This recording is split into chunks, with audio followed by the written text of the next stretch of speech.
Welcome back to Crypto Mates AI. Jerry here with an update for you. Do me a favor, friends. Smash that like button, hit subscribe, and comment down below. Now let's get into this. And the odds of 2 more interest rate cuts in 2025 have surged to a record high 85%. As the data blackout continues, labor market deteriorates, and CPI comes in cooler than expected, the Fed must cut rates. There is no other option. XRP, XLM, HBAR, XDC, they will all explode. Now let's take a ride down the old rabbit hole a little bit. This is exactly why they got rid of Nikola Tesla. Nikola Tesla actually rediscovered this technology. He told us that magnetism was the key to free energy. It was the key to free energy, guys, and this is why they got rid of him. Tesla did not die of old age. He was offed and all his work was stolen and suppressed and buried because free energy is the greatest threat to the current system and it's readily available for us. Look at this, guys. The motor's working by magnetism. Copper and magnets. That's all you need. It's very simplistic. There's no wires, no nothing. It's just an unlimited source of energy. Unlimited source of energy. Just magnetism. It's all we need for free power. But the people that try to, give us these things, they end up missing or dead or all the above. So figure it out. Peace and love. Comment down below. Do you guys believe the U.S. government got rid of Nikola Tesla and took all his research? All right, folks, now let's get serious. Why do you think they're launching XRP yield now alongside ETFs? Simply to cause a supply shock. As they know, the availability supply is very low. It is likely that with the approval of the Clarity Act, XRP will begin to be used in November. Prophecy fulfilled. Never forget when Tim Draper told Gary Gensler to his face, that little pipsqueak, exactly what was going to happen with crypto, how it was going to take over the entire world. The first thing that happens is they try to go, oh, it's nothing.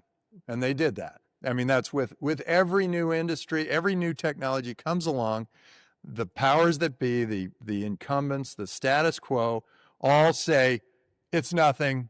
Don't ignore the man behind the curtain. This is nothing. And then all of a sudden it's too big to get in there.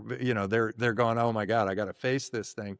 And then they all line up and they wrap their arms together and they say, we're not letting this happen. And then it keeps going. And then they say, okay, well, let's sue them. Or let's go get the government. There's another thing they do. They adopt the technology. I think. No, that's at the end. They will adopt this technology. No, this is the last thing they do. No, yeah, it's like it's after. It's after. Right. It's after the press planting. They plant the press stories. They put out lawsuits. They create as much of a fuss as possible. They try to get their government friends involved. And then they go, oh God, this thing's happening.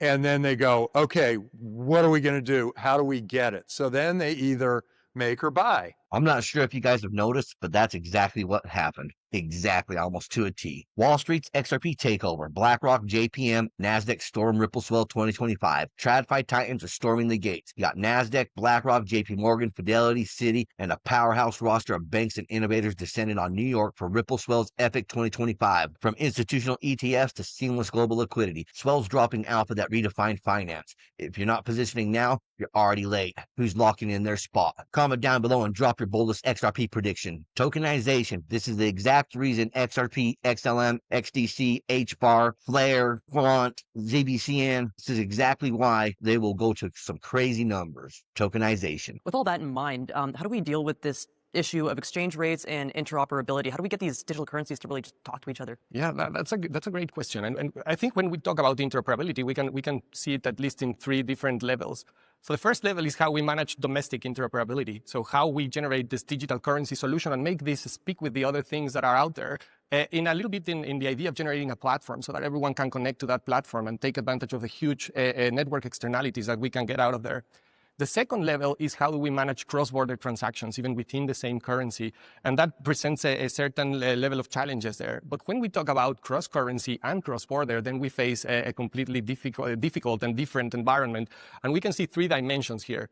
One is the technical dimension. So how we manage to get a system that speaks in a certain cryptographic language to speak with another that speaks another slightly different language. So that is one level of complexity. We need to get the technologies to speak to each other. The messaging element is fundamental. The second dimension, which is much more complicated to solve. So that one, the first one was the easy one, okay? And there is a lot of money that is being put in terms of trying to solve these technical issues of interoperability. Now, the second one is more complicated. It has to do with liquidity. So imagine that you have a pair of currencies for which there is not a complementary demand. You need to go and search for a third-party currency in order to make this settlement actually happen. And this really complicates things. So we need to put pieces of technology that can make more efficiency this use of liquidity so that more transactions can be settled. The third dimension, which is even more difficult than the previous one, is how do we manage to get homogeneity in terms of the policy requirements on different countries.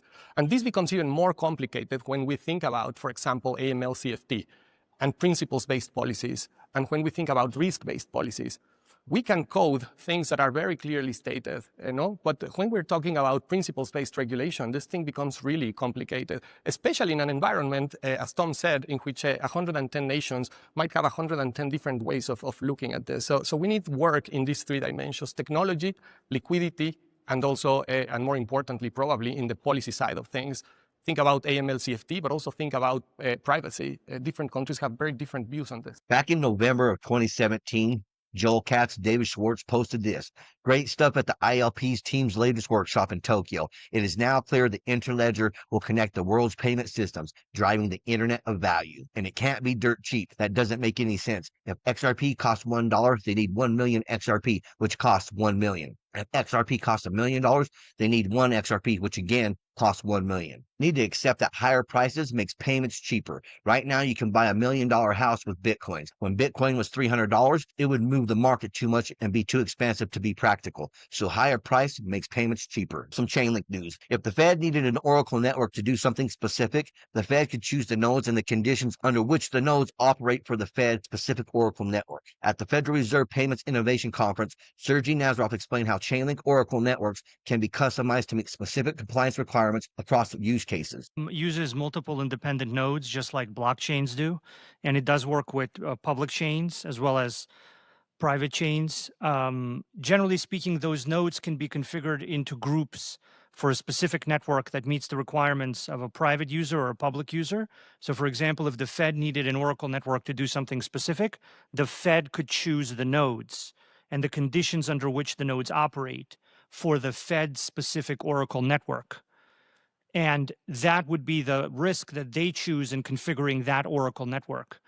The public Oracle networks are configured similarly to how public chains are configured, with many node operators. Many of the node operators of Chainlink Oracle networks are also the node operators of any public chain nodes. So the Oracle network, there's over 1,000 Oracle networks running in the Chainlink standard. So you can configure an Oracle network to meet your requirements for compliance, location of the nodes, and these different requirements. It's becoming more clear every day. They will tokenize and they will put the Federal Reserve and our bank account on a ledger. Not sure which one it is. It will be put on a blockchain, and that's no doubt. Well, that's what I have for you folks. Until next time, stay savvy, stay stacking, and I'll catch you in the next one. If you enjoyed this, smash that like button, hit subscribe, and comment down below. And if you want more crypto deep dives, check out our videos right here on Crypto Meets AI. Thank you for watching. Remember to always do your own research. This is not financial advice.